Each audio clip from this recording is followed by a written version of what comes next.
नरहर कुरुंदकर प्रतिष्ठानच्या अध्यक्षा सौ श्यामलताई पत्की, आदरणीय पांडे सर, आणि आताच इथे साक्षात्कार झाला की श्रीकांत देशमुख सर हे प्राध्यापक शिवाजी गोळकर सरांचे विद्यार्थी आहेत. आणि अजूनही मला आनंद झाला की कदाचित त्यांच्या डोळ्याने ते त्यांच्या गुरुजींना माझ्या रूपात पाहत असतील.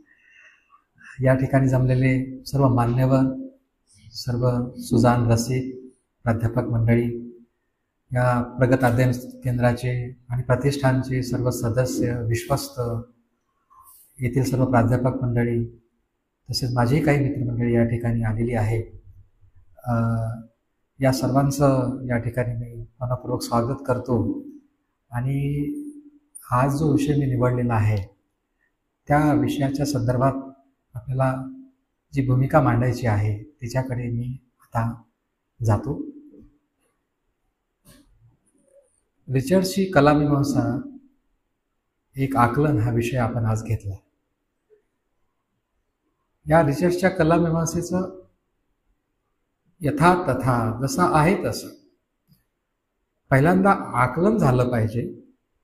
त्यानंतर आपण त्याचं मूल्यमापन करू शकतो, त्याच्याबद्दल काही भाष्य करू शकतो, विवेचन करू शकतो.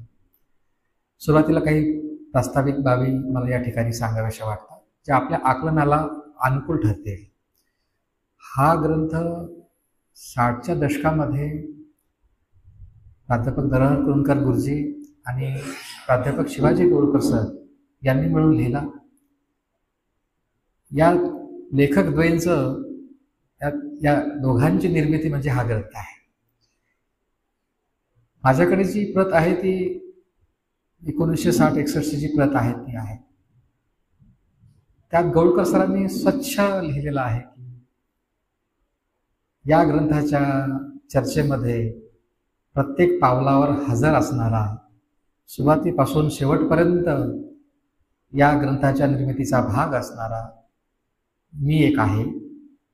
माझं जे स्थान आहे या ग्रंथामध्ये ते कष्टाचं आहे, शिकण्याचं आहे, श्रमाचं आहे, जिज्ञासा तृप्तीचं आहे आणि भाषांतराचं आहे. या पुस्तकामध्ये माझी जी भूमिका आहे ती अशी आहे असं स्वच्छपणे प्राध्यापक शिवाजी गोळकर सरांनी म्हटलेलं आहे. या विषयावर पुढेही एक सुसंगत भूमिका घेऊन सातत्याने गुरुजी जोर हयात होते तोवर सातत्याने हा रिसर्चचा विषय त्यांच्या डोक्यात घोळत होता. त्यामुळे पुढच्या काळामध्ये रिसर्चची कलामीमांसामध्ये येणारे विचार हे गुरुजींनी सातत्याने प्रतिपादन केलेले आहे. त्यामुळे रिसर्चची कलामीमांसामध्ये येणारे विचार हे कुरुंदकर गुरुजींचे विचार आहेत असं समजून इथून पुढच्या विवेचनामध्ये आपण त्याच्यावर चर्चा करूया. प्रास्ताविक करताना गुरुजींनी रिसर्चचं कलामीमांसा, कला स्वरूपशास्त्र, सौंदर्यशास्त्र, साहित्य समीक्षा या क्षेत्रामध्ये काय महत्त्व आहे हे सुरुवातीला गुरुजींनी अधोरेखित केलेलं आहे. 20व्या शतकातला सर्वात प्रभावशाली असा हा कलामीमांसक आहे. ह्या कलामीमांसकाने या क्षेत्राचं जे व्यवस्थितीकरण केलेलं आहे ते व्यवस्थितीकरण आजही आदर्शभूत असं मानलं जातं. या ठिकाणी गुरुजी असं म्हणतात, कलामीमांसा, सौंदर्यशास्त्र हे असे विषय नाहीत जिथे पूर्णपणे आपल्याला नेत्रदीपक सिद्धांत मांडता येतात. पूर्विलांचं लिखाण जमेस धरून नवा आरंभ करावा लागतो. सर्वस्वी नवीन असं यामध्ये काही नसतं. आणि बरोबर अशीच भूमिका रिचर्ड्सनं पण घेतलेली आहे. Some few items are original असं रिचर्ड्स म्हणतो की one can not expect a novel card when playing a traditional game. हा परंपरागतपणे चालत आलेला खेळ आहे. त्यात सर्वस्वी नवीन असं माझ्याकडेही नाही अशी प्रांजळ कबुली रिचर्ड्सने दिलेली आहे. आणि गुरुजीही म्हणतात की या क्षेत्रामध्ये आधीच्या मीमांसकाचं ऋण आपल्याला मान्य करून पुढे वाटचाल करावी लागते. हे करताना नेत्रदीपक सिद्धांत, नेत्रदीपक निर्णय या क्षेत्रात मांडले नाहीत का? असं झालं नाही का? हो, झालेले आहेत. ब्रॅडलेने कलेचं जे अपर विश्व मांडलेलं आहे, क्रोचेनं जे आविष्कार सिद्धांत मांडलेला आहे, हे सगळे सिद्धांत नेत्रदीपक आहेत. ऐकायला वाचायला फार छान वाटतात, पण कलामीमांसेची ती व्यवस्था करत नाही. कलामीमांसा शास्त्राची पुनर्रचना करणे किंबहुना त्याची रचना करणे याऐवजी असे सिद्धांत नव्या गोंधळाला जन्म घालतात. या पार्श्वभूमीवर रिचर्ड्सनं या कलामीमांसा क्षेत्राचं जे व्यवस्थितीकरण केलेलं आहे, याच्यावरून त्याचं महत्त्व, त्याचं यश आपल्याला मोजता आलं पाहिजे. रिचर्ड्सने समधाततेचा सिद्धांत मांडला. हे जसं त्याचं योगदान आहे, तसंच या क्षेत्राची जी व्यवस्था त्याने लावलेली आहे ती फार महत्त्वाची आहे असं कुलकर गुरुजींना वाटतं. या क्षेत्रामध्ये सर्वांचं सर्वस्वी समाधान होईल अशी कुठलीही भूमिका घेता येत नाही. तरीही या क्षेत्राची जास्तीत जास्त व्यवस्था लावण्यासाठी आपल्याला काय करता येईल या भूमिकेतून आपल्याला रिसर्चचा विचार या ठिकाणी अपेक्षित आहे. गुरुजींची जी पद्धत आहे ती ऐतिहासिक विवेचनाची आहे. ऐतिहासिक विवेचन करताना गुरुजी संपूर्ण पार्श्वभूमी सहित तो विचारवंत उभा करतात. रिचर्ड्सबद्दल सांगताना रिचर्ड्सचा जन्म 1893 साली झाला. केम्ब्रिजच्या विचार विश्वामध्ये त्याची घडण झाली. त्याची ग्रंथसंपदा ते मराठीला परिचित करून देतात.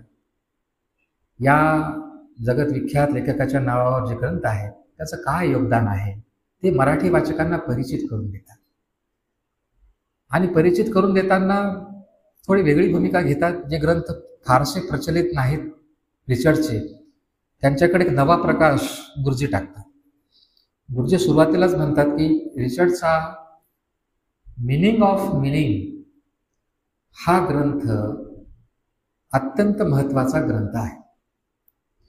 ह्या मिनिंग ऑफ मिनिंग ग्रंथातलं एक प्रकरण मिनिंग ऑफ ब्युटी आहे. ह्या मिनिंग ऑफ ब्युटी प्रकरणामध्ये भाषेचा दुहेरी वापर, मल्टिपल फंक्शन्स ऑफ लँग्वेज, रिचर्ड्सनं मांडलेला सिद्धांत आहे. आणि ह्या मिनिंग ऑफ ब्युटीचा विस्तृत पायावर उभा केलेला जो सौंदर्यशास्त्राचा सिद्धांत त्यांनी मांडलेला आहे तो ग्रंथ म्हणजे द फाउंडेशन ऑफ एस्थेटिक्स.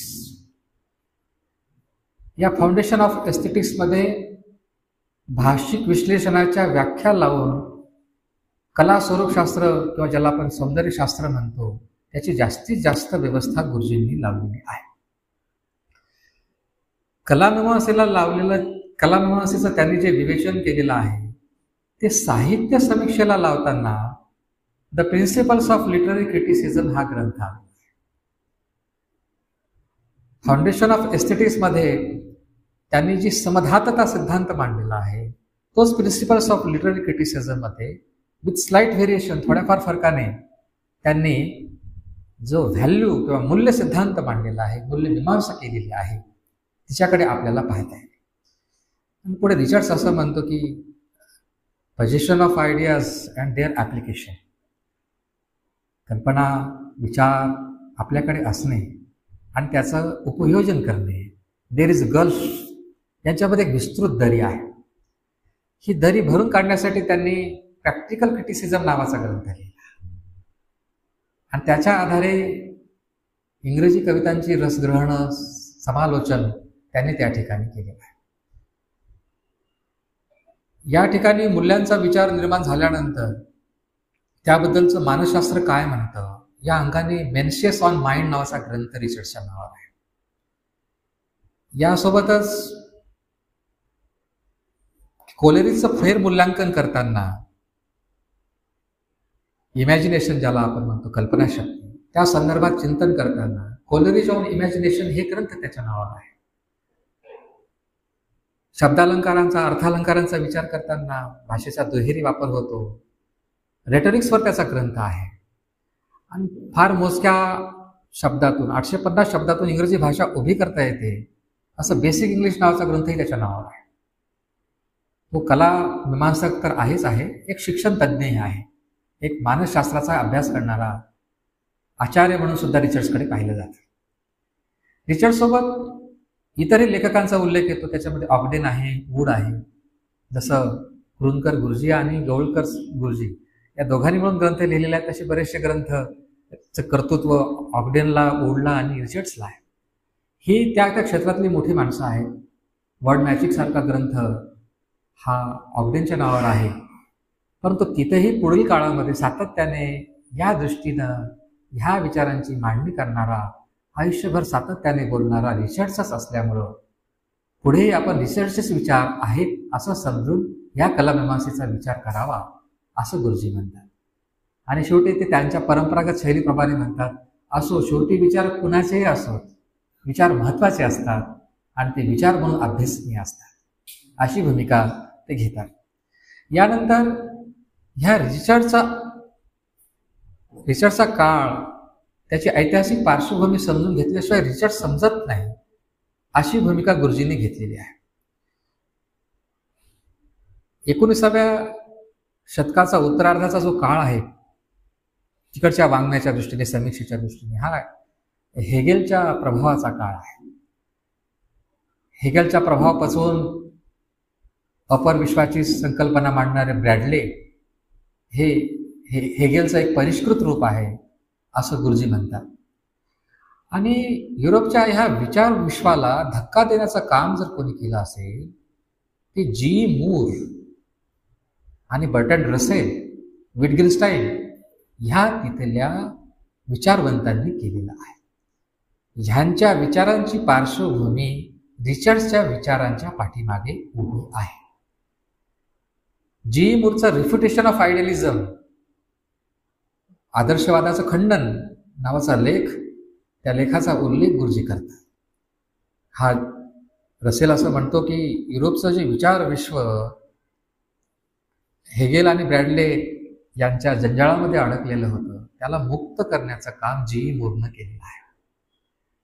आणि पुढे जी मूरनं जी मूल्यमीमांसा शिव या संकल्पनेला लावलेली आहे, तीच त्यांनी सुंदर या संकल्पनेला लावलेली आहे. सत्यम शिवम सुंदरम मधली शिव नावाची संकल्पना जी मूरला अधिक अभिप्रेत आहे, ती सौंदर्याच्या बाबतीत कशी होऊ शकते हे गुरुजींनी काम केलेलं आहे. प्रिन्सिपिया ऑफ एथिका नावाचा त्याचा ग्रंथ, याचे उल्लेख गुरुजी करतात. रसेलचा विचार करताना तिकडे जी तार्किक भाववादाची शाखा आहे, लॉजिकल पॉझिटिव्हिझम, त्याच्यामध्ये भाषिक विश्लेषणाची दृष्टी, रसेलनं गणिताला तर्कशास्त्राच्या आधारे जे उभं केलेलं आहे त्याचीही पार्श्वभूमी ते उभे करतात. आणि गुरुजी त्याचंही त्या ठिकाणी मूल्यमापन करतात की 1940 पर्यंत अर्थाची स्थर, अर्थाची जी जाणीव आपल्याला होते, या बाबतीत रसेलचं विवेचन रिचर्डच्या फार पुढं गेलेलं आहे. पण हे आपण आता 1960 मध्ये म्हणत आहोत असं गुरुजी म्हणतात.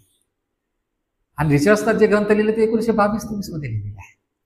एक पूर्णपणे ऐतिहासिक जाणीव गुरुजींच्या संपूर्ण विवेचनामध्ये आपल्याला दिसून येते. या ठिकाणी ज्याला आपण तार्किक भाववादी म्हणतो, विश्वसत्य म्हणणारे जे काही आहेत त्यांना आपण तार्किक भाववादी म्हणतो. भाषिक विश्लेषणाच्या दृष्टीने आपण सत्यापर्यंत जाऊ. तत्वज्ञानाचं काम नवीन ज्ञानाची भर घालणे नव्हे, जे ज्ञान अनिश्चित आहे, संदिग्ध आहे, अस्तव्यस्त आहे, त्याला नेमक्या स्वरूपामध्ये मांडणे ही तत्वज्ञानाची मुख्य अभ्यास शाखा आहे, असं हे लॉजिकल पॉझिटिव्हिझम मांडतं, तार्किक भाववादी मानतात. रूढार्थाने हे तार्किक भाववादी जसे विचारवंत आहेत तसा रिचर्ड्स नाही. या ठिकाणी रिचर्ड्स आणि यांचा जो भेद आहे तो पण गुरुजींनी मांडलेला आहे की व्याकरणाचा विचार हा रिचर्डच्या लेखनामध्ये फारसा येताना दिसत नाही. सामान्य व्यक्तीच्या सामान्य अनुभवाला भाषिक विश्लेषणाच्या माध्यमातून कसं मांडावं हा रिचर्डचा मुख्य प्रतिपाद्य विषय आहे. त्यामुळे रिचर्ड्सला मी तार्किक भाववादी असं म्हणत नाही, तर तार्किक भाववाद्यांच्या सहप्रवाशांपैकी एक आहेत असा त्यांचा उल्लेख करतो. आणि स्वतःचाही गुरुजींनी असाच उल्लेख ऋग्वेदमध्ये केलेला आहे. मर्ढेकरवर बोलताना याही प्रवाहात माझ्या कुवतीप्रमाणे उडी घेणारा मीही एक आहे असा उल्लेख गुरुजी ऋग्वेदमध्ये करतात. म्हणजे तार्किक भाववाद्याची जी परंपरा रिचर्ड्सला अभिप्रेत आहे तीच गुरुजींना देखील या ठिकाणी अभिप्रेत आहे असं आपल्याला दिसून येतं. रिचर्ड्सचा पुढचाच विचार करण्यापूर्वी गुरुजींना काही गोष्टी या ठिकाणी अजून सांगाव्याशा वाटतात. रिचर्ड्सची कलामीमांसा ही कलामीमांसा समजून घेण्याच्या पूर्वी रिचर्डची भाषामीमांसा समजून घ्यावी लागेल. आणि भाषामीमांसा समजून घेतल्याशिवाय आपल्याला रिचर्डची कलामीमांसा समजणार नाही. असा एक दृष्टिकोन या ठिकाणी गुरुजी घेतात. आणि या ग्रंथामध्ये गुरुजींनी रिचर्डची जी भाषामीमांसा आहे ती मराठी वाचकांना कशी परिचित होईल, अत्यंत सुबोध पद्धतीनं कशी परिचित होईल, आपल्याला ते दुर्बोध वाटते. एक 300 पानांचा ग्रंथ 30 पानात मांडण्यासाठी त्या व्यक्तीला काय काय करावं लागत असेल हे ते ग्रंथ वाचल्यानंतर आपल्याला कळतं. त्याचा ग्राह्यांश मराठी वाचकांना त्यांच्यापर्यंत पोहोचवता आला पाहिजे, ही भूमिका या ठिकाणी गुरुजींची आहे. भाषा हे विचारांचं वाहन आहे, भाषा हे विचारांचं माध्यम आहे. किंबहुना विचारच मुळी भाषेच्या माध्यमातून केला जातो. ते केवळ मीडियम नाही, ते केवळ व्हेइकल नाही, तर विचारावर देखील भाषेचा फार मोठा प्रभाव असतो. तो समजून घेणं सर्वात महत्वाचा पहिला टप्पा आहे. त्यामुळे भाषेचा अचूक वापर आवश्यक आहे. भाषेचा संदिग्ध वापर केला, भाषेच्या अर्थाकडे आपलं लक्ष जर नसेल, आपली सर्व तत्वमीमांसा पुढे चुकीची ठरते असं या ठिकाणी गुरुजी मानतात. आणि या दिशेनं मिनिंग ऑफ मिनिंग हा ग्रंथ आपण लिहित असताना एका फार मोठ्या मूलभूत प्रश्नाला आपण भिडत आहोत याची सर्वस्वी जाणीव रिचर्ड्सला आहे. आणि त्या जाणीवेतून गुरुजींनी हे लेखन मराठीत आणलेलं आहे की आपण एक अत्यंत महत्वाचं असं काम करत आहोत. ह्या अर्थाचा अर्थ किंवा अर्थाचा प्रश्न, शब्दांच्या चिन्हांचा प्रश्न आपण पहिल्यांदा सोडवला पाहिजे, किंबहुना त्याची एक जाणीव आपल्या डोक्यामध्ये सतत असली पाहिजे. पण या ठिकाणी मिनिंग ऑफ मिनिंग मध्ये येणारा सिम्बॉलिझम नावाचं जे शास्त्र आहे त्याचा परिचय गुरुजी आपल्याला करून देतात. हे सिम्बॉलिझम नावाचं जे शास्त्र आहे ह्याचा विचार करताना 3 बाबी आहेत. त्या 3 बाबी आपल्याला पहिल्यांदा समजून घ्याव्या लागतील. वाक्य उच्चारण्याच्या पूर्वी, वाक्य उच्चारल्याच्या नंतर आणि ते विधान ऐकल्याच्या नंतर आणि ऐकताना जी काही मानसिक प्रक्रिया होते, जे काही मानसिक आंदोलन घडतं, तो जो अभ्यास आहे तो एक मानसिक विभागाचा आहे. त्याचा अभ्यास कोणी करावा? विधानांचं प्रगटीकरण होत असताना, अर्थग्रहण होत असताना जी काही मानसिक प्रक्रिया चालते तिचा अभ्यास हे मानसशास्त्राचा विषय आहे. त्याचा अभ्यास मानसिक विभागामध्ये येतो. आणि हे सगळं जे सुरू आहे ते विषयांना बोधित करणारे, विषयांना आपल्या समोर आणणारे जे चिन्ह आहेत, शब्द आहेत, या शब्दांच्या माध्यमातून हे सगळं संप्रेषण सुरू आहे, हे निवेदन सुरू आहे. मग ही चिन्हे, ही प्रतीके ह्यांचा विचार हा कुणी करावा? तर ह्याचा विचार भाषाशास्त्राने करावा. आणि तिसरा जो भाग आहे की ह्यांचा जो विषय आहे, या चिन्हांनी, या संकेतांनी बोधित होणारा जो विषय आहे त्याचा अभ्यास कोणी करावा? त्याचा अभ्यास त्या संबंधित शास्त्रांनी करावा. समाजशास्त्र असेल समाजाच्या अंगाने करावा, अजून कुठलं शास्त्र असेल तर त्या शास्त्राच्या अनुरोधाने करावा, त्याचा जो आशय ज्या विषयाचा आहे. त्यामुळे मानसिक विभाग, भाषाशास्त्राचा विभाग आणि तिसरा त्या संबंधित शास्त्रांचा विभाग, ह्या तिघांचा एकत्रित जो परिणाम होतो, यांची जी एकत्रित हालचाल होते, याचा अभ्यास करणारं शास्त्र म्हणजे सिम्बॉलिझम आहे. आणि टिचरच्या भाषा मीमांसेमधला सर्वात पहिला मूलभूत प्रश्न जो आहे तो ह्या सिम्बॉलिझमचा आहे. त्याला वगळून आपल्याला पुढे जाता येत नाही असं गुरुजी म्हणतात. यानंतर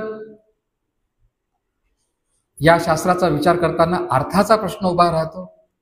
चिन्ह व्यापाराचा उलगडा झाल्याशिवाय जे सिम्बॉल्स आहेत, साईन्स आहेत, संकेत आहेत, त्यांचा उलगडा झाल्याशिवाय अर्थाचा प्रश्न सुटत नाही असं गुरुजी म्हणतात. मग विषयांना आपण जे चिन्ह वापरतो, ते चिन्ह वापरत असताना ज्या मानसिक प्रक्रिया घडतात, त्या मानसिक प्रक्रियांच्या संदर्भात आपण त्या चिन्हांचं जे स्पष्टीकरण करतो, हा सगळा विषय या विचार शाखेचा आहे असं गुरुजी या ठिकाणी आपल्याला सांगतात. आणि तत्वज्ञानाचा समानार्थक शब्द म्हणून सिम्बॉलिझमचा विचार करावा इथपर्यंत रिसर्च सिम्बॉलिझमवर भर देतो. नवीन ज्ञानाच्या निर्मितीपेक्षा आहे त्या ज्ञानाची व्यवस्था लावणं, त्याचं स्पष्टीकरण करणं, भाषिक चुका टाळणं, भाषिक सवयी कशात आकलनाला दगा देतात याचा विचार रिचर्ड्सने मांडलेला आहे. या ठिकाणी या पुढचा टप्पा गाठताना गुरुजींनी रिचर्डचा भाषिक त्रिकोण मराठीमध्ये आणलेला आहे. हा भाषिक त्रिकोण सुद्धा या ठिकाणी आपल्याला समजून घेणं आवश्यक आहे. काही माझ्या विवेचनाची मर्यादा असेल, यापेक्षा मला सुबोध करता येणार नाही. आपण मला सहकार्य करावं. वस्तू ज्या आहेत, थिंग्स आहेत, तो विषय आहे. त्या विषय आपल्या जाणीवेच्या कक्षात आल्यानंतर एक आशय आपल्या डोक्यात तयार होतो आणि हे आशय व्यक्त करण्यासाठी आपण शब्द वापरतो, शब्दाचा वापर आपण करतो. विषय, मानसिक प्रक्रियेचा भाग आशय, आणि ह्या सर्वांना व्यक्त करण्यासाठी वापरलेली चिन्ह म्हणजे शब्द आहे. ह्यांचे काही संबंध आहेत का?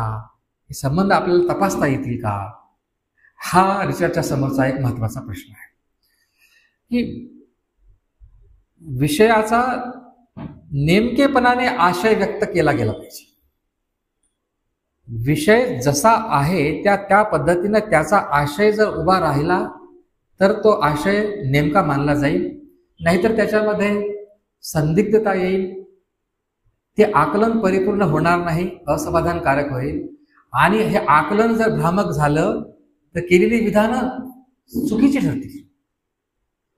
त्यामुळं विषय आणि आशय यांचा संबंध हा नेमका असला पाहिजे, असा एक भाग या ठिकाणी आहे. दुसरा, आशय आणि प्रतीक म्हणजे शब्द यांचा संबंध हा उचितपणाचा असला पाहिजे, की जसा आशय आहे त्या आशयाला तसाच व्यक्त करण्यासाठी शब्द आले पाहिजे. असं जर झालं नाही तर अर्थग्रहणामध्ये अडचणी निर्माण होऊ शकतात. आणि जेव्हा विषयाचा आणि आशयाचा संबंध नेमकेपणाचा असतो, जेव्हा आशयाचा आणि चिन्हांचा संबंध उचितपणाचा असतो, तेव्हा त्या विषयाचा आणि त्याच्यासाठी बोधित होणाऱ्या त्या शब्दांचा संबंध हा सत्य असतो. असा हा भाषिक त्रिकोण आहे जो मराठीमध्ये गुरुजींनी आणलेला आहे. यासोबतच अर्थग्रहण करताना अर्थग्रहण प्रक्रियेची काही गृहीतके आहेत, ते मान्य करावे लागतात. आधी ते समजून घेऊन आपल्याला पुढे वाटचाल करावी लागते. यातलं पहिलं गृहीतक असं आहे अर्थक्रियेचं, की एक प्रतीक एका विषयासाठी वापरलं गेलं पाहिजे. जर एकापेक्षा अधिक प्रतीकं वापरली गेली तर विधानं द्वयर्थी होतील आणि अशी विधानं हे आपल्या आकलनाला अडथळा निर्माण करतील.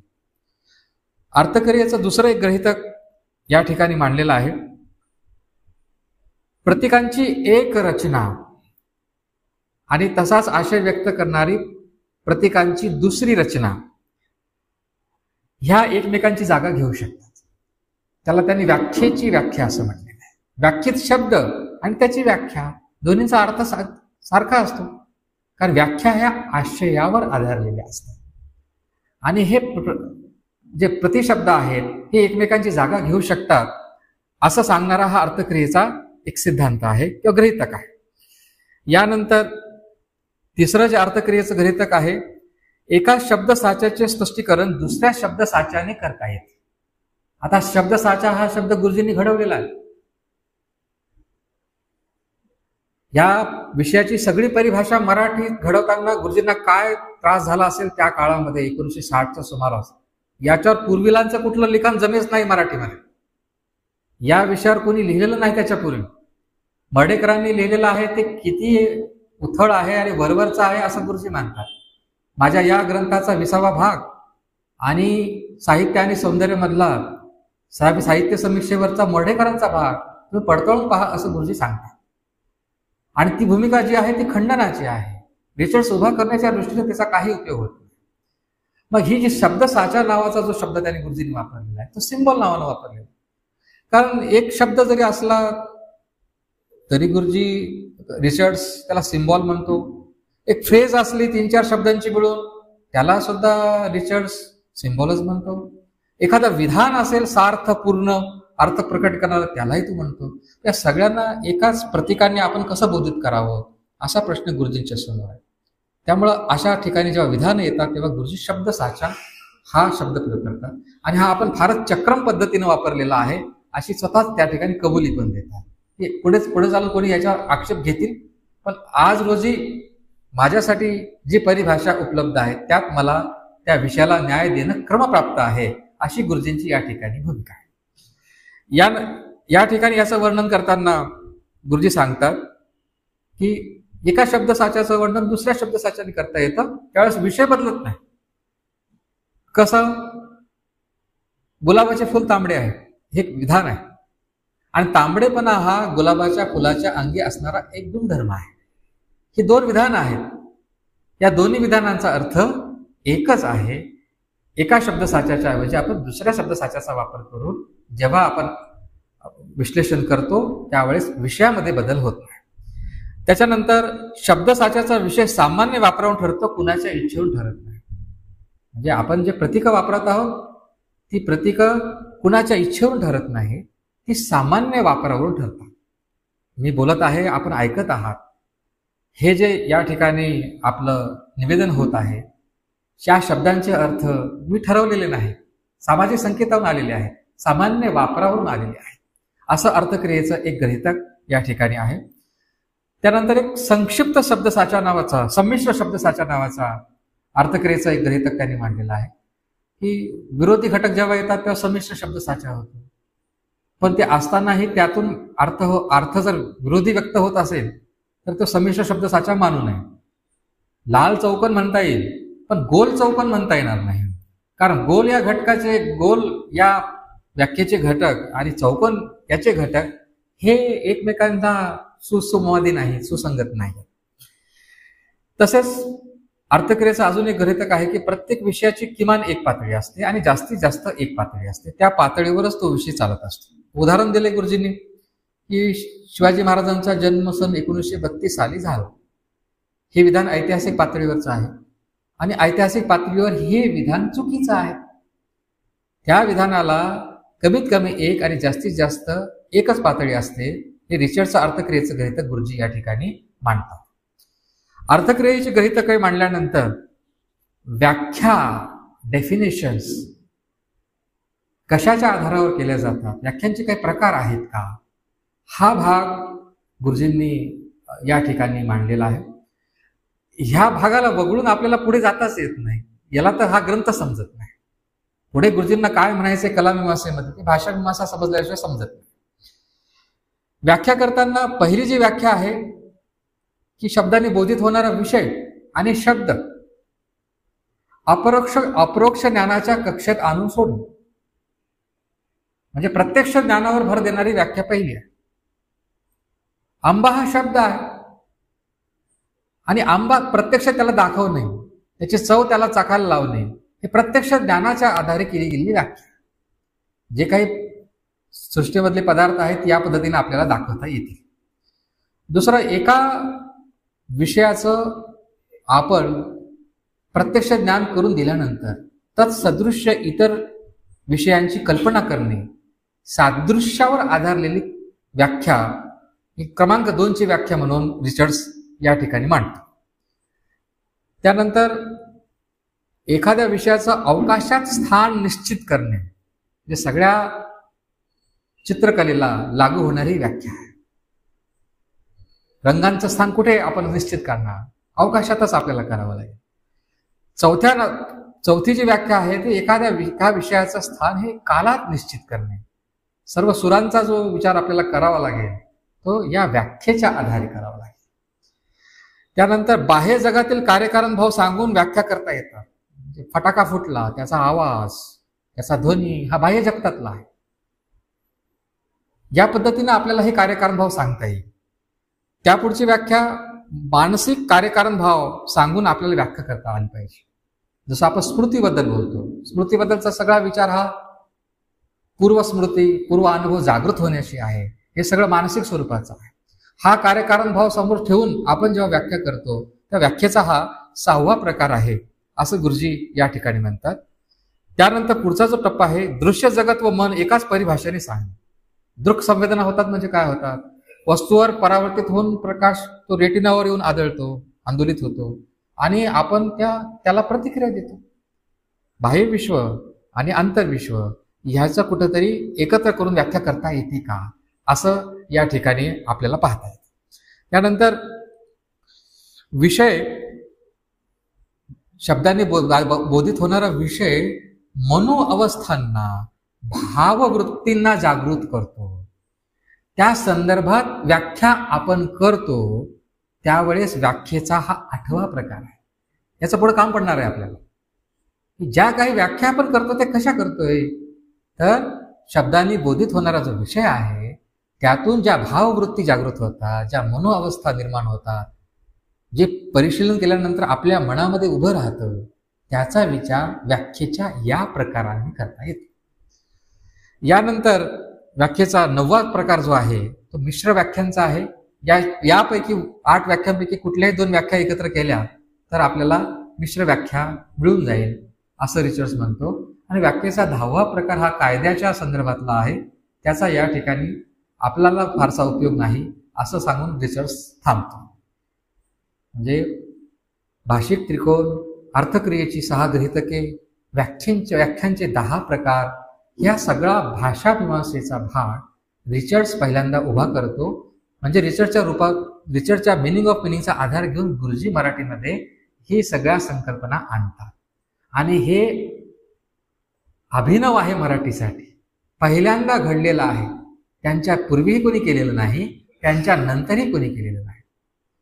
या ग्रंथाची जी ज्ञानशाखा आहे ती मराठीत आणण्याचं श्रेय कुणकर गुरुजींचं आहे. या ठिकाणी काही भाषिक सवयी आपल्याला दगा देतात, त्याचाही उल्लेख गुरुजी करतात. उच्चार सारखे असणारे शब्द सारखाच अर्थ देतील असा एक अर्थ आपल्या डोक्यामध्ये तयार होतो की तो उच्चार सारखा आहे, अर्थही जवळपास सारखा असावा. काहींचा वापर असतो, त्या वापरानुसार पण आपल्याला दोन्हीतला अर्थ सारखाच आहे असं गृहीत धरतो. काही ठिकाणी एकच शब्द कधी कार्य होतो तर कधी कारण म्हणून येतो. ज्ञानाचा शोध म्हटल्यानंतर ज्ञान हे ज्ञेय आहे आणि शोधाचे ज्ञान म्हटल्यानंतर ज्ञान हे विज्ञान आहे. एकच शब्द विभिन्न वाक्यामध्ये वेगवेगळ्या अर्थाने येतो आणि अशा सगळ्या भाषिक सवयींच्या बाबतीत आपण सजग असलं पाहिजे असं कुणकर म्हणतात. यापुढे जाऊन भाषेचा दुहेरी वापर होतो, म्हणजे सायंटिफिक यूज ऑफ लँग्वेज आणि इमोटिव्ह यूज ऑफ लँग्वेज. भाषेचा शास्त्रीय वापर आणि भाषेचा भावप्रेरक वापर होतो. आणि हे समजून घेतल्याशिवाय आपल्याला या संदर्भातल्या ज्या काही व्याख्या करायच्या आहेत त्या करताना या ठिकाणी जी भाषिक सवय आपल्याला दगा देते तिचा आपल्याला आवर्जून उल्लेख केला पाहिजे असं या ठिकाणी गुरुजी मांडतात. हे सगळं विवेचन मांडल्यानंतर रिचर्ड्स अभिरुचीच्या संवर्धनासाठी रसग्रहणाची कशी आवश्यकता आहे याचा सुतोवाच करतो. या रसग्रहणाशिवाय आपल्याला कलाकृतीकडे जाता येत नाही अशी पार्श्वभूमी तयार करतो. आणि यानंतर गुरुजी मिनिंग ऑफ मिनिंग मधून फाउंडेशन ऑफ एस्थेटिक्स मध्ये येतात. ही सगळी भाषिक विश्लेषणाची दृष्टी आधारभूत आहे.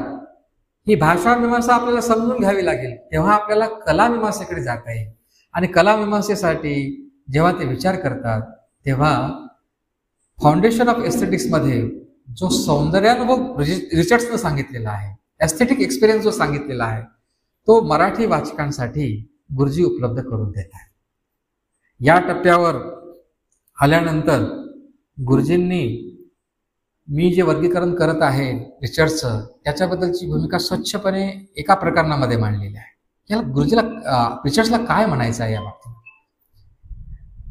सौंदर्याबद्दल बोलताना 3 विभाग पडतात. त्या 3 विभागांचा विचार या ठिकाणी रिचर्ड्स करतो. सौंदर्य वस्तुनिष्ठ आहे, सौंदर्य वस्तूचा गुणधर्म आहे, वस्तूचा तो प्राकृतिक भाग आहे, निरअवयव आहे, केवल आहे, अशी भूमिका घेऊन आपण सौंदर्याकडे पाहू शकतो. हा एक दृष्टिकोन आहे. इतर काही घटकांचा संबंध सौंदर्य या पदाची व्याख्या करताना करावा लागतो. हा जो रिलेशनल थिअरी आहे, हा या व्याख्यांचा दुसरा प्रकार आहे.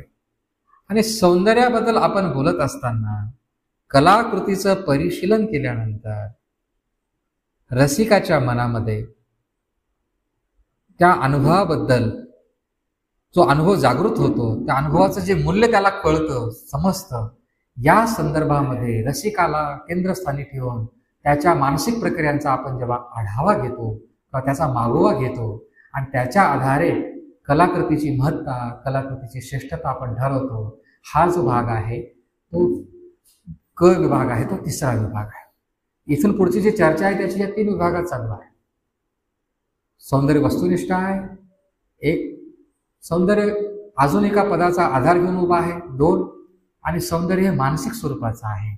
रसिकाने परिशीलन केल्यानंतर ते त्या ठिकाणी जो अनुभव येतो त्या अनुभवाला वापरलेलं विशेषण आहे, अशी भूमिका घेऊन रिचर्ड्स या ठिकाणी आपलं पुढचं विवेचन मांडताना दिसतो. हे विवेचन मांडताना अ वर्गाच्या बाबतीमध्ये पहिली जी व्याख्या आहे, सौंदर्य हा वस्तुनिष्ठ गुणधर्म आहे. सौंदर्य हा वस्तूच्या ठिकाणी असणारा एक गुणधर्म आहे, त्याच्यामुळे ती वस्तू सुंदर आहे. अशी सौंदर्याची निरअवयव केवल व्याख्या करणारे विचारवंत भाषा मीमांसेला कुठपर्यंत विकसित करू शकतात, ही पहिली शक्यता रिचर्ड्सने पडताळून पाहिली. या संदर्भामध्ये विचार करताना जी मूरचं जे लिखाण आहे तिकडे, या जी मूरचं संपूर्ण लिखाण हे सौंदर्य वस्तुनिष्ठ मानणार आहे. वस्तूंच्या ठिकाणी सौंदर्याची व्याख्या केलेली आहे. मग ह्या जी मूरला मराठीमध्ये अनुयायी मिळालेले आहे, त्याचंही या ठिकाणी गुरुजी समालोचन करतात. मराठीमध्ये डॉक्टर सुरेंद्र बारलिंगे यांची जी भूमिका आहे सौंदर्याचे व्याकरण मधली, ती भूमिका ही सौंदर्य वस्तुनिष्ठ मानणाऱ्या जी मूरची भूमिका आहे. फक्त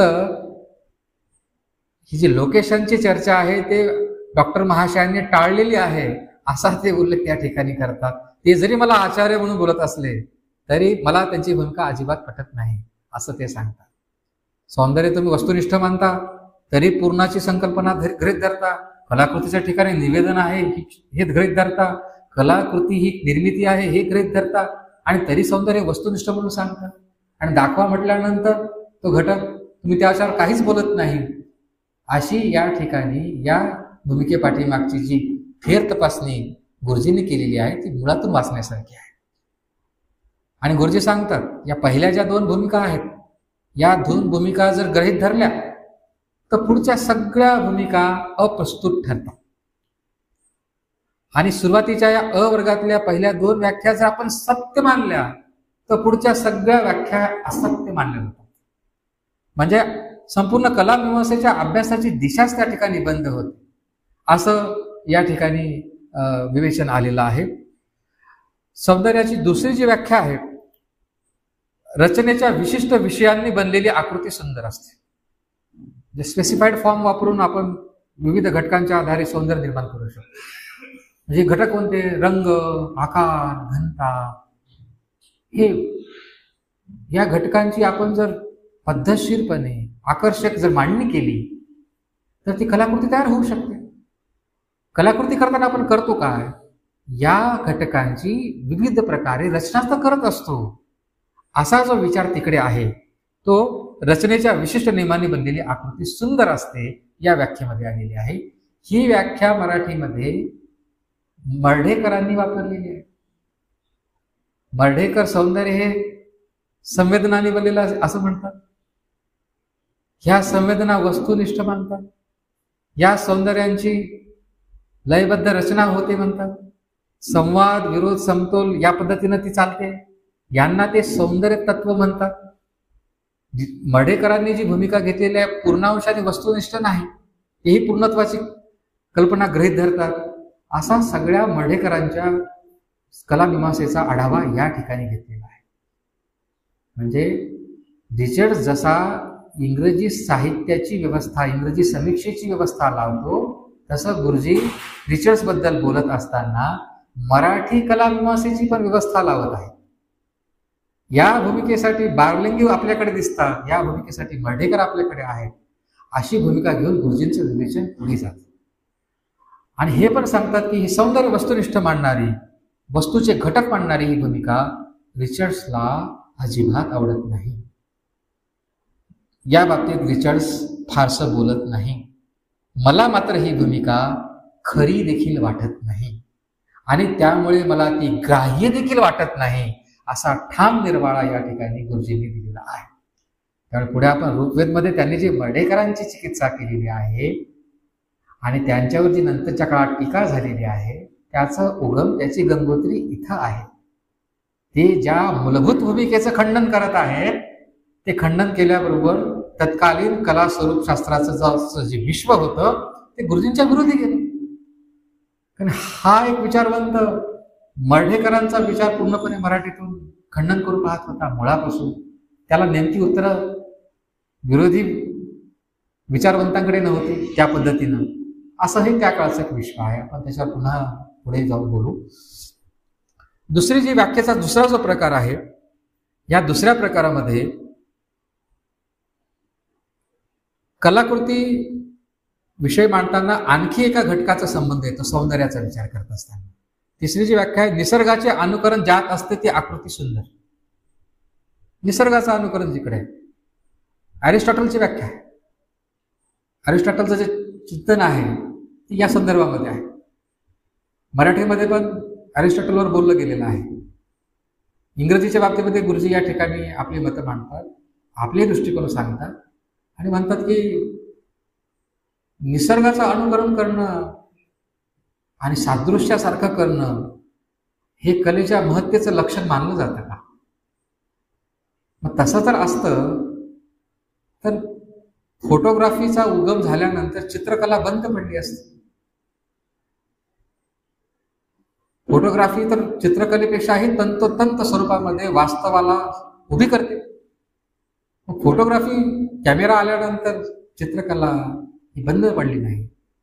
उलट कुठल्याही क्षेत्रामध्ये अनुकरण करणं, कुणाची तरी कॉपी करणं हे दुय्यमपणाचं मानलं जातं, ते अस्सलपणाचं लक्षण मानलं जात नाही, असं या ठिकाणी गुरुजी आपली मतं नोंदवतात. चौथी जी भूमिका आहे, ज्यात माध्यमाचा उत्कृष्ट वापर असतो.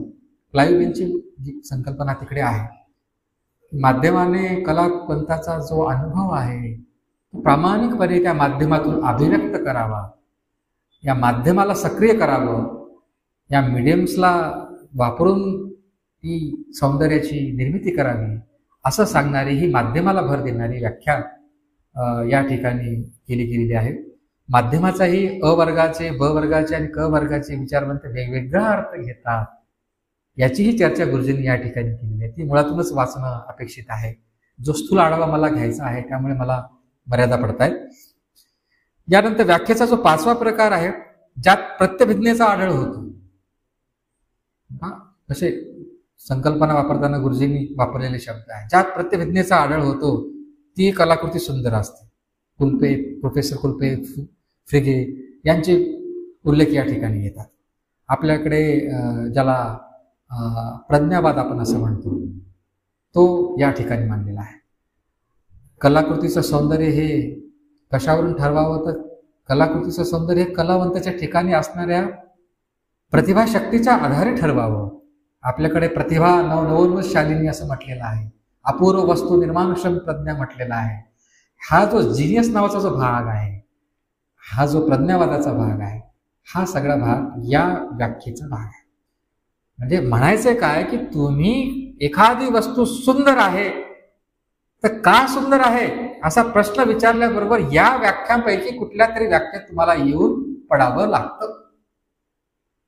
त्या सौंदर्याचं तुम्ही विश्लेषण करत जेव्हा जासाल तेव्हा तुम्हाला या व्याख्यांपैकी कुठल्या तरी एका व्याख्येचा आधार घ्यावा लागतो. कारण सौंदर्यशास्त्र ऋग्वेदमध्ये पुढं गुरुजी म्हणतात सौंदर्य शास्त्राच्या बाबतीमध्ये, समीक्षेच्या बाबतीत एक प्राथमिक ओळखमध्ये हे नॉर्मेटिव्ह शास्त्र नाही आहे. हे रसिकांचे प्रत्यय, त्या रसिकांच्या प्रत्ययाचा निर्णय आधी येतो आणि मग त्याच्यानंतर त्या निर्णयाच्या पाठीमागे कारणे येतात. ती कारणे चूक किंवा बरोबर नसतात, ती कारणे योग्य किंवा अयोग्य नसतात, ती कारणे समाधानकारक किंवा असमाधानकारक असतात. त्यामुळे हे रसिकांचे जे प्रत्यय आहेत त्या प्रत्ययाच्या संदर्भात समीक्षेला आपली मांडणी करावी लागते. परत आपण आपल्या या पुढच्या व्याख्येकडे येऊ. ज्यात सत्य, निसर्गाचा आत्मा, आदर्श हे गुण असतात, ही त्यांना आपण कलाकृती म्हणावं अशी तिकडे अर्नॉल्ड कॉलेरिज यांनी घेतलेली व्याख्या आहे. म्हणजे पाश्चात्यांचा जो ट्रूथ अँड रिव्हल्युशन थेअरी जी आहे, गूढवाद ज्याला म्हणतो आपण, मिस्टिसिझम, म्हणजे तर्क ज्यांनी अप्रतिष्ठित मानला, ज्यांनी पुराव्याची कधी काळजी केली नाही, त्यांची कुठलीही विधाने गृहीत धरताना कुठल्याही पुराव्याचा आपल्याला आधार घेता येत नाही, अशी जी गूढवादाची भूमिका आहे या व्याख्येच्या माध्यमातून आलेली आहे असं गुरुजी नमूद करतात. त्यापुढे गेल्यानंतर सौंदर्याची व्याख्या करताना जी कल्पिताचा वास्तवपूर्ण प्रत्यय आणून देते, कल्पित जे आहे त्याचा वास्तवपूर्ण प्रत्यय करून देते. इंग्रजीत रिचर्ड्सने इल्युजन हा शब्द वापरलेला आहे की जे कल्पित आहे त्याला वास्तवात आणण्याचं काम जेव्हा केलं जातं तेव्हा सौंदर्याची प्रतीती होते, अशी ही व्याख्या आहे. ही व्याख्या मराठीमध्ये प्राध्यापक दासी फडके यांनी मांडलेली आहे प्रतिभा साधनमध्ये, ज्याला आपण वास्तवापासून पलायन करणे, कलाकृतीच्या सान्निध्यामध्ये रसिक कशासाठी येतो, काही क्षणासाठी त्याच्या दैनंदिन जीवनातली सुखदुःख विसरण्याकरिता, कुठेतरी रममान होण्याकरिता तो कलाकृतीचा आधार घेतो. गुरुजी या विचारसरणीचा पुढे आढावा घेताना म्हणतात, हे ठीक आहे, पण उत्तम कलाकृती ह्या शोकात्मिका मानल्या जातात, ट्रॅजेडीज मानल्या जातात. कुठलाही रसिक हा आवडीने आनंदाने शोकात्मिका ज्या आहेत, ट्रॅजेडीज आहेत, त्याचा आनंद घेणार नाही. मग त्यावेळेस ही व्याख्या लागू पडत नाही किंवा या व्याख्येची मर्यादा आपल्याला दिसून येते असं विश्लेषण गुरुजी करतात. यापुढे जी सामाजिक गरजांकडे लक्ष वेधते ती आकृती सुंदर असते, जी सोशल इफेक्ट्सला भर देणारी जी व्याख्या आहे ती या ठिकाणी येते. समाजात बदल झाले पाहिजे, नीतीचा प्रसार झाला पाहिजे, समाजाची धार्मिक प्रवृत्ती स्थिर झाली पाहिजे, नीती स्थिर झाली पाहिजे, ह्या प्रकारच्या भूमिका या विचारसरणीमधून येतात. इकडे जॉन रस्किन त्याची जी ऑक्सफर्ड लेक्चर्स आहेत त्यामागची भूमिका, धर्मप्रवृत्ती स्थिर होणे, माणूस नीतीचं पालन करणारा होणे आणि हे सगळं त्याला दैनंदिन जीवनामध्ये उपयोगी पडणं, असे हे कलेचे 3 प्रयोजन आहेत असं जॉन रस्किन मांडलेलं आहे.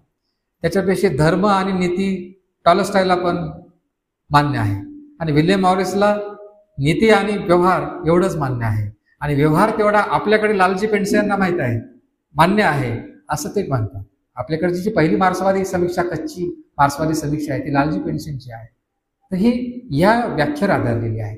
पुढे ऋग्वेदमध्ये ते बेडेकरांचा विचार करताना देखील ही जी त्यांची मार्क्सवादी समीक्षा आहे तिचा वेध या व्याख्येच्या आधारे घेतात. यानंतर पुढची जी व्याख्या आहे ज्यात आविष्कार असतो, ही क्रोचेची व्याख्या आहे.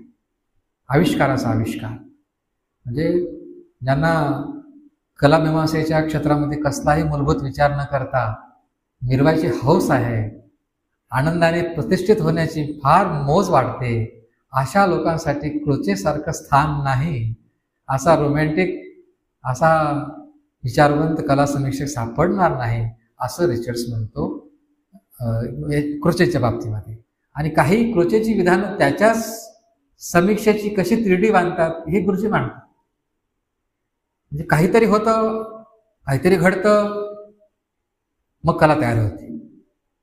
आणि जेव्हा कला तयार होते तेव्हा ती योग्यच असते, अशी चक्रापत्तीत सापडलेली क्रोचेची भूमिका आहे, असं गुरुजी म्हणतात. एके ठिकाणी क्रोचे म्हणतो की एखादी रुबाई कलाकृती होऊ शकते, तर एखादा शब्द कविता का नाही होऊ शकत.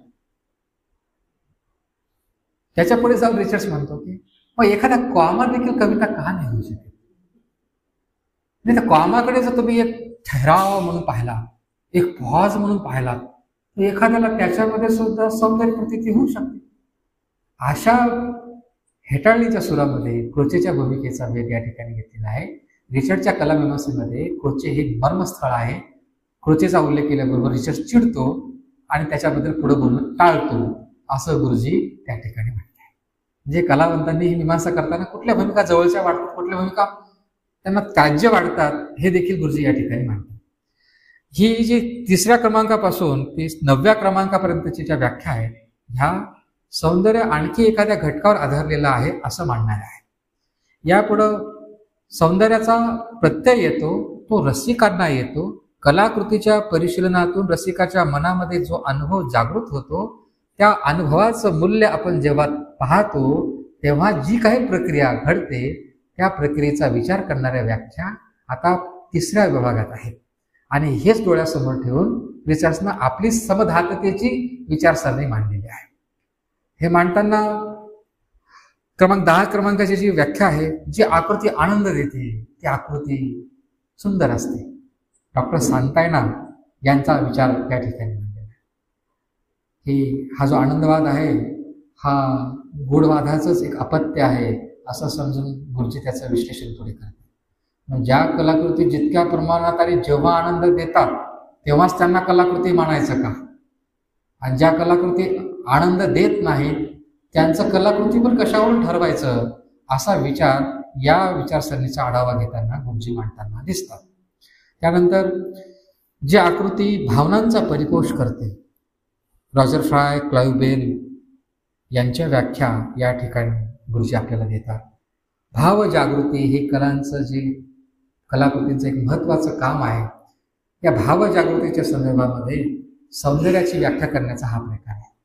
भारतीय परंपरेमध्ये जो रससिद्धांत आहे, जोग, वाटवे, केळकर ही मंडळी जे काही मांडते ना, तर हे भावना जागृतीची संदर्भामध्ये आपली मतं मांडताना दिसते. याचा विचार भारतीय साहित्य समीक्षेमध्ये आपण करतो. ती भूमिका या व्याख्येचा भाग आहे. यापुढे जाऊन जी विशिष्ट भावना उद्दीपित करते, म्हणजे अर्थपूर्ण आकार निर्माण करणारी, सिग्निफिकंट फॉर्म निर्माण करणारी, असे अर्थपूर्ण आकार आपल्याला कलाकृतीमध्ये शोधता आले पाहिजे, त्यांनाच आपल्याला सौंदर्याची व्याख्या लावता आली पाहिजे, अशी जी भूमिका आहे ही भूमिका या व्याख्येतून व्यक्त होते. त्याच्या पुढची जी व्याख्या आहे की जिच्या परिशीलनामध्ये, जिचं परिशीलन केल्यानंतर सहकंपाची भावना मनामध्ये निर्माण होते. त्याला एम्पॅथी शब्द वापरलेला रिचर्ड्सनं. म्हणजे कल्पितावर वास्तवाचा आरोप करणे आणि त्याच्याशी सहकंप पावणे, अशी ही व्याख्या मांडलेली आहे. म्हणजे आपल्याकडे मराठीत जो चेतना गुणोक्ती अलंकार आहे, या चेतना गुणोक्ती अलंकाराची जी काही रचना करता येईल ती या विचारसरणीमध्ये बसते, असं गुरुजी मांडतात. की जे कल्पित आहे त्याला वास्तवातून पहा, व्हिज्युअलायझेशन, इमॅजिनेशन करून ज्या निर्जीवाला सजीवाचं सचेतनात्वा आरोप त्याच्यावर करणे आणि त्या पद्धतीने सहकंप पावणे, अशी भूमिका घेणारी ही व्याख्या आहे.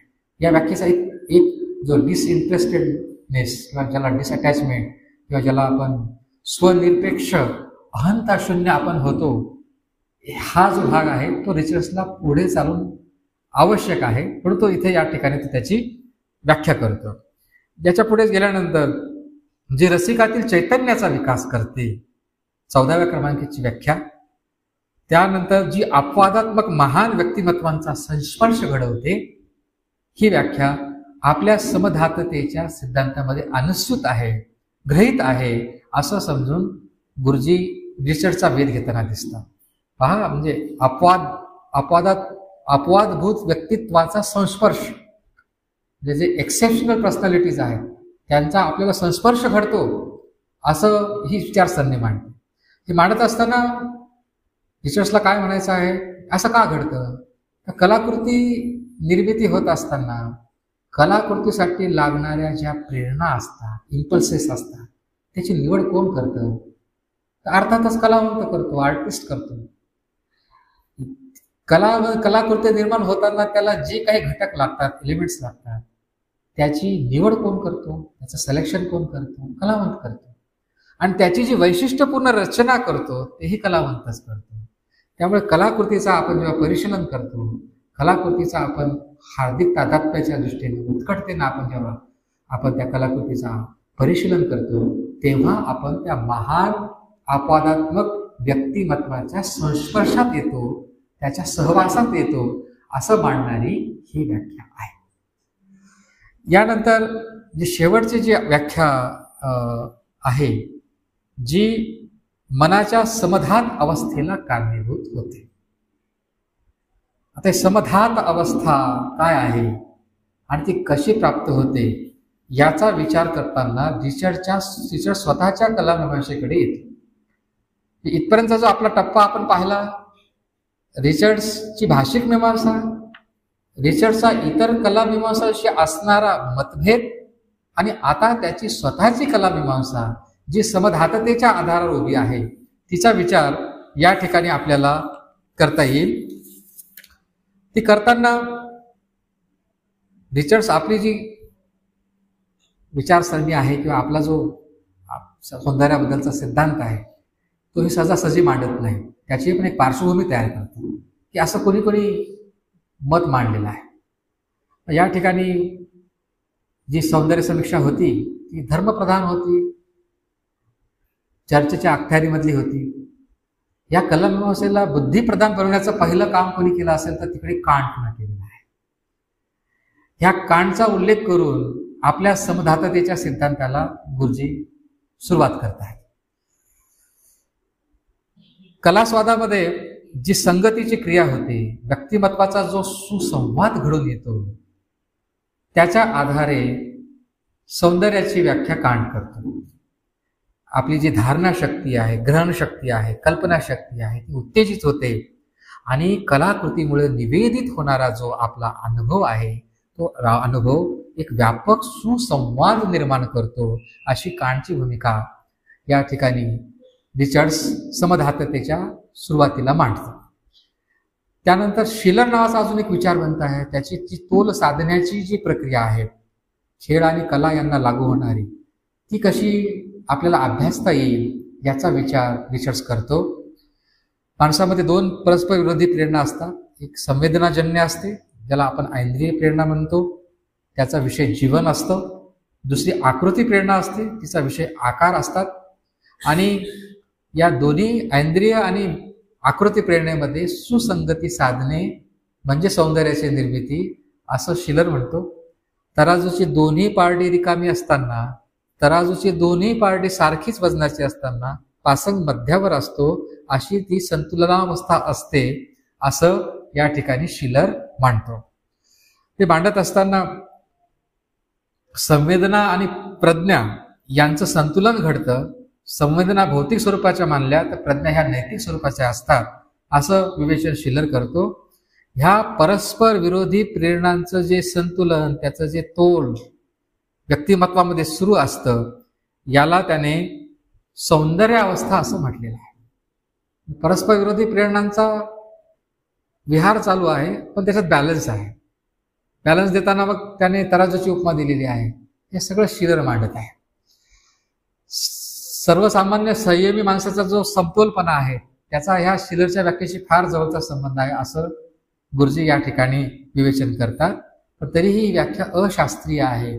मानसशास्त्राच्या परिभाषेमध्ये ती सौंदर्य भावनेचा, सौंदर्य आविष्काराचा विवेचन करत नाही, असं म्हणून रिचर्ड्स पुढे जातो.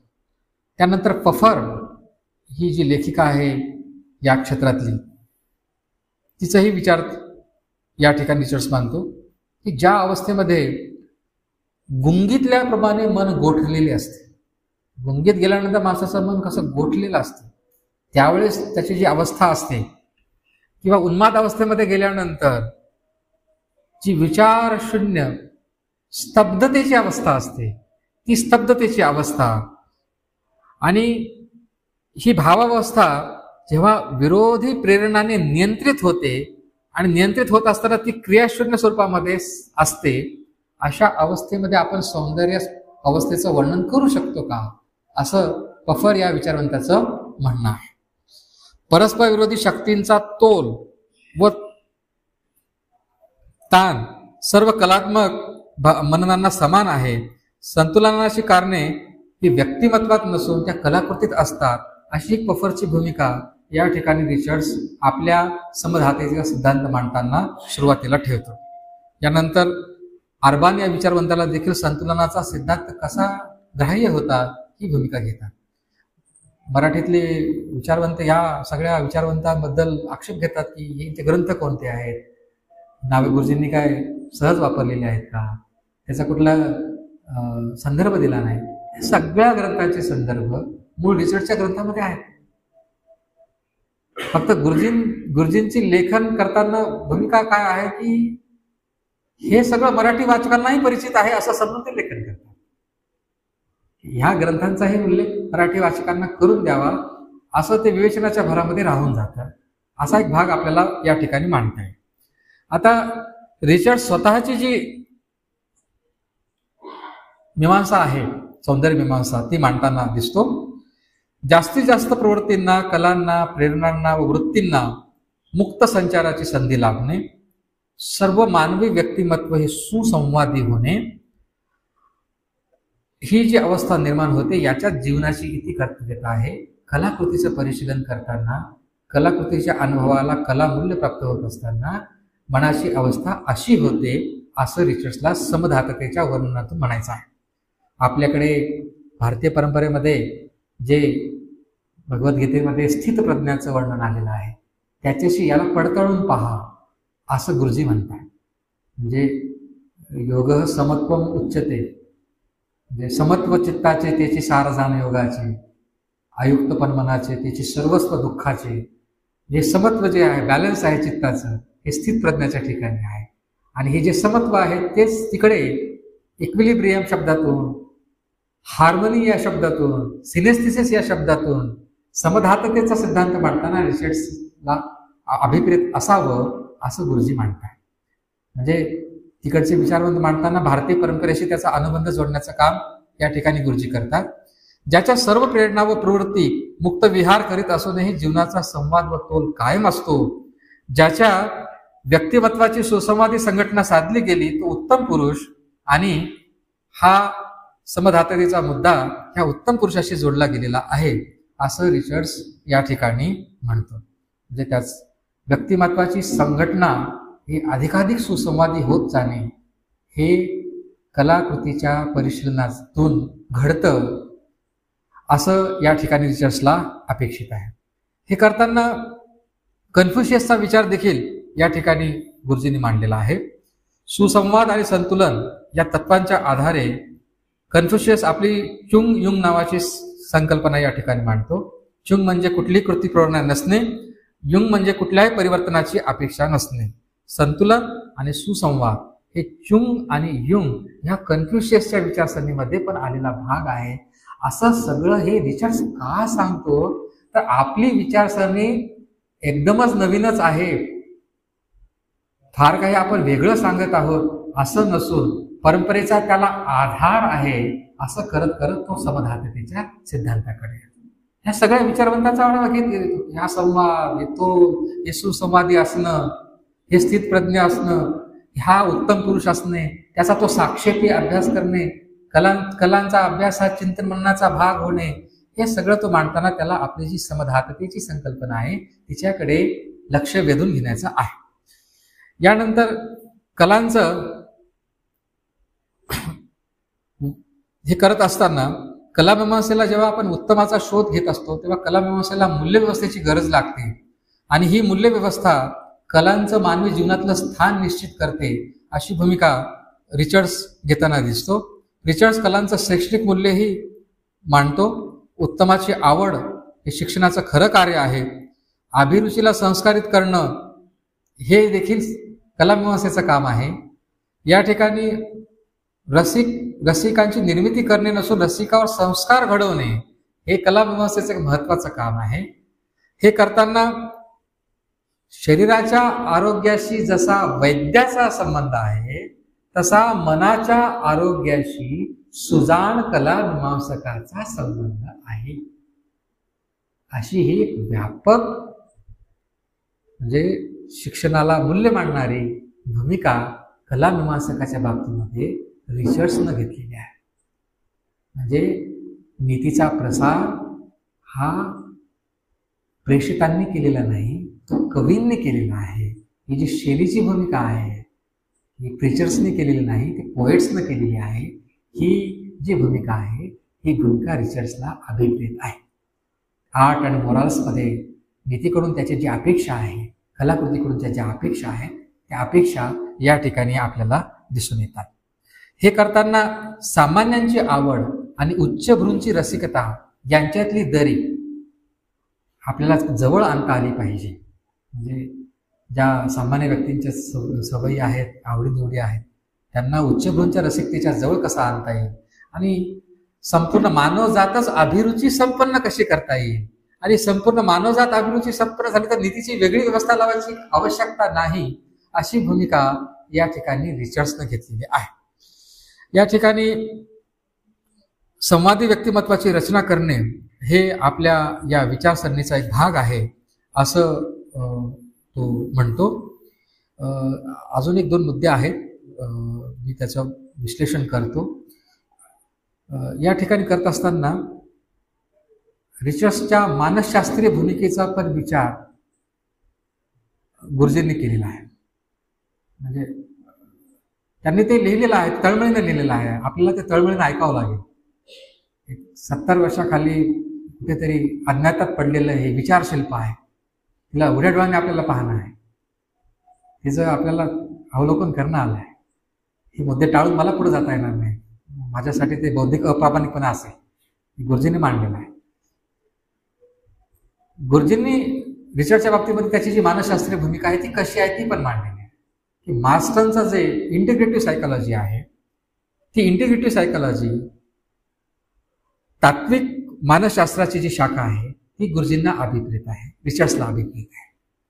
म्हणजे वर्तनवाद्यांची जी चेतक प्रतिसाद संकल्पना आहे आणि जे गेस्टाल्टिझम आहे, पूर्णत्व आहे, अनुभवाकडे ॲज अ होल म्हणून पाहिलं जात आहे, ते वर्तनवादी आणि हे गेस्टाल्ट ह्यांचा समन्वय करणारी अशी जी भूमिका मार्स्टनची आहे ती भूमिका या ठिकाणी रिचर्ड्सला अभिप्रेत आहे असं त्याच्या मानसशास्त्रीय भूमिकेचा परिचय गुरुजी मराठी वाचकांना करून देतात. चेतकाला प्रतिसाद व्यक्ती देते आणि व्यक्ती नावाची एक संघटना आहे. म्हणजे व्यक्तिमत्वाची सुसंवादी संघटना आहे असं रिचर्ड्स जे म्हणतो ते मांडत असताना या मानसशास्त्राचा आधार त्याच्या भूमिकेच्या पाठीमागे आहे. त्यामुळे ज्या काही प्रतिक्रिया होतात त्या प्रतिक्रिया चेतकाच्या आधारे होत नाहीत, तर व्यक्ती म्हणून ही जी संघटना आहे ही संघटना त्या प्रतिक्रिया देताना महत्वाची असते. त्यामुळे या व्यक्तिमत्वाच्या संवादी संघटना कलाकृतीला तयार करता येतात का हा विचार आपल्याला करता येतो. मार्स्टन प्रेरणेला मूलभूत समजतो.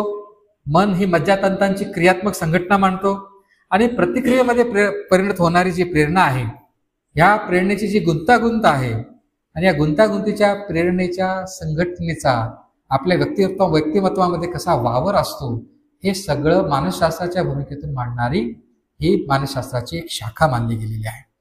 प्रतिसाद देणारी एका पूर्णाप्रमाणे वर्तन करणारी संघटना म्हणजे व्यक्ती. म्हणजे व्यक्ती सारखाच प्रतिसाद देईल असं नाही, एक पूर्ण आहे, ॲज अ होल आहे. त्यावेळेस प्रतिक्रिया देताना आरंभाचं स्वातंत्र्य, कशा प्रतिक्रिया द्यायचं स्वातंत्र्य हे त्या व्यक्ती नावाच्या संघटनेच्या ठिकाणी आहे. रिचर्ड्स देखील व्यक्तिमत्वाला प्रेरणांची संघटना मानतो. संघटनेच्या अंगी क्रियारंभाचं स्वातंत्र्य, दिशेचं स्वातंत्र्य आणि निवडीचं स्वातंत्र्य असतं. हे स्वातंत्र्य काय व्यक्तीचं स्वातंत्र्य असतं. या दृष्टीनं आपण या मानसशास्त्राचा विचार केला पाहिजे. आणि हा सगळा क्रियात्मक व्यापार प्राधान्याने काल्पनिक असतो, तो कृतीमध्ये येत नाही.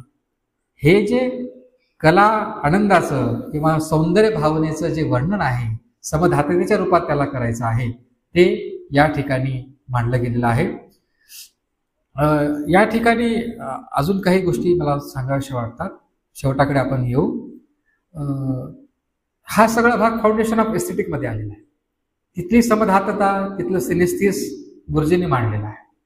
आणि फाउंडेशन ऑफ एस्थेटिक्स हा ग्रंथ मराठीत आणण्याचं श्रेय कुळकर गुरुजींचं आहे. ह्या ग्रंथातल्या सर्वच्या सर्व 16 भूमिका मराठी वाचकांपर्यंत आणण्याचं श्रेय कुळकर गुरुजींचं आहे. ही रिचर्डची संपूर्ण कलामीमांसा, सौंदर्यमीमांसा तिच्या मूळ स्वरूपासह आणि तिच्या मराठीतल्या अनुबंधासह, मराठीत या भूमिकांसाठी कोणकोणते कला समीक्षक आहेत त्याचाही आढावा घेऊन जे व्यवस्थितीकरण कलामीमांसेचं रिचर्ड्सनं केलेलं आहे इंग्रजीच्या बाबतीत, तेच व्यवस्थितीकरण मराठीच्या बाबतीत गुरुजी करताना दिसतात. आणि ही सगळी पद्धत साहित्य समीक्षेला लावताना प्रिन्सिपल्स ऑफ लिटररी क्रिटिसिझम मध्ये जो मूल्य सिद्धांत आहे, तो मूल्य सिद्धांत देखील मराठी वाचकांना परिचित करून देतात. क्रिटिसिझम म्हणजे काय, समीक्षा म्हणजे काय, तर जे अनुभव आहेत त्या अनुभवांची वर्गवारी करणे आणि त्या अनुभवांना मूल्य प्राप्त करून घेणे म्हणजे समीक्षा आहे. अशी सरळ सरळ भूमिका रिचर्ड्स घेतो. त्याच्या या भूमिकेची मांडणी करताना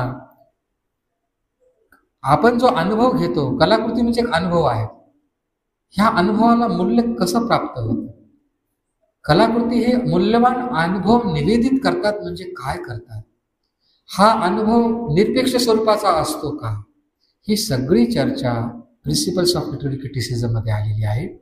तिचा परिचय मराठीला ते करून देतात. साहित्य समीक्षेच्या बाबतीमध्ये मूल्यमीमांसा ही जी मूर सारखी वस्तुनिष्ठ न मानता तिला मानसशास्त्राचा आधार देऊन जीवनासाठी कला या भूमिकेचा ग्राह्यांश लक्षात ठेवून मराठी वाचकांना परिचित करून देण्याचं काम गुरुजींनी या ठिकाणी केलेलं आहे.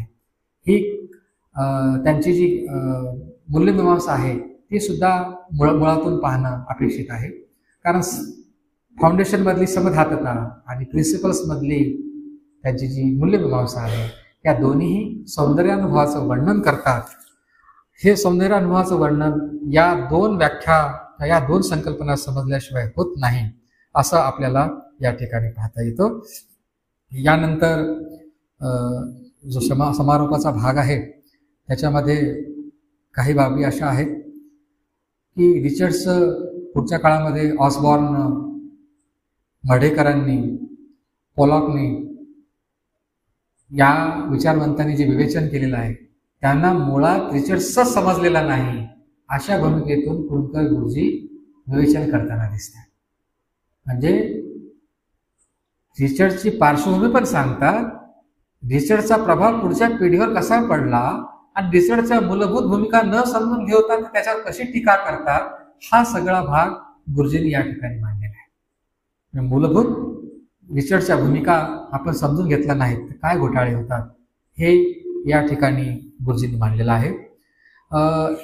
या ठिकाणी या ग्रंथातून रिचर्डचं काय योगदान आपल्याला सांगता येतं याबद्दल गुरुजी समारोपीय म्हणतात, या क्षेत्राचं व्यवस्थितीकरण करणं, सौंदर्य चर्चेला भाषिक विश्लेषणाचा आधार देणं, व्याख्यांची वर्गीकरण करणं, माध्यमांची सुव्यवस्थित चर्चा, सत्ताशास्त्रीय सिद्धांतांचा फोलपणा, भाषेचा दुहेरी वापर कसा होतो आणि हे करताना काय घडतं, हा सगळा भाग.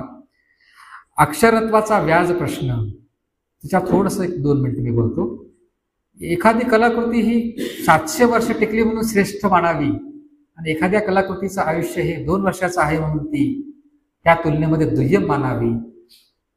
कलाकृतीचा अक्षरत्वाचा संबंध तिच्या गुणवत्तेशी लावता येईल का, याचा विचार करणारा सिद्धांत म्हणजे हा अक्षरत्वाचा आहे. म्हणजे परमनन्स ॲज अ क्रायटेरिया, हे परमनन्स कशामुळे आहे याचा विचार या ठिकाणी करतात। ऋग्वेदमध्ये सुद्धा हा विचार आलेला आहे। बालकुलकर्णींच्या मतांशी मतभेद नोंदवताना अक्षरत्वाची भूमिका मला कशी पटत नाही असे गुरुजी या ठिकाणी आपलं मत मांडतात। आस्वाद हा स्वतंत्र मनोव्यापार कसा आहे याबद्दलही त्यांनी सुचवास केलेला आहे। जीवनासाठी कला ही भूमिका मांडून नीतिवादी मीमांसेची कलेच्या फक्त कलेपुरती स्वतः एक व्यवस्थित मांडणी रिचर्सने या ठिकाणी केलेली आहे। हा सगळा रिचर्सचं योगदान आहे असं गुरुजी मानतात। हे मांडताना पदोपदी ठिकठिकाणी रिचर्ड्सवर अन्याय झालेला असण्याची दाट शक्यता आहे, त्याला लेखकाचा नाईलाज आहे असं गुरुजी मानतात। आणि मराठी वाचकांनी सुद्धा त्या गांभीर्याने, जशी रिचर्डची शैली आहे त्या संयमाने या रिचर्डच्या कलामीमांसेचा विचार करावा। कारण meaning of meaning, foundation of aesthetic, principles of literary criticism ह्या सगळ्या ग्रंथांचा ग्राह्यांश मराठीमध्ये आणण्याचं काम गुरुजींनी केलेलं आहे। त्या दृष्टीने पाहता रिचर्ड्स मराठी कला विश्वाला त्याच्या संपूर्ण विचारासह मांडण्याचं ऐतिहासिक काम गुरुजींनी केलेलं आहे। ते करताना परिभाषेच्या ठिकाणी ते ठिकठिकाणी अडखळलेले दिसतात, पण ती परिभाषा घडवणारे या क्षेत्रातले ते भरतमुनी आहेत। पुढच्या काळात अभिनवगुप्त तयार होतील आणि ते याला अधिक परिष्कृत करतील, एक एक दुवा नीटसपणे जोडतील आणि भरतमुनीच्या भूमिका अधिक रेखीव करतील। तसं हे काम मराठीच्या बाबतीमध्ये गुरुजींनी केलेलं आहे। हे अशी या ठिकाणी मला भूमिका घ्यावीशी वाटते। हे घेताना अजून एक 5 ते 2 मिनिटं मी घेतो, काही गोष्टी मला मांडाव्याशा वाटतात। हे सगळं करताना काही जणांची ऋणनिर्देशही मला व्यक्त करावीशी वाटतात। माझ्यासोबत देशमुख सर बसलेत, त्यांनी पण एक मुद्दा मांडला होता की गोळकर सरांचा काय यात आहे। जर पुस्तक काळजीपूर्वक वाचलं तर गुरुजींचा भाग कोणता आहे आणि गौळकर गुरुजींचा भाग कोणता आहे ते ओळखू येतं।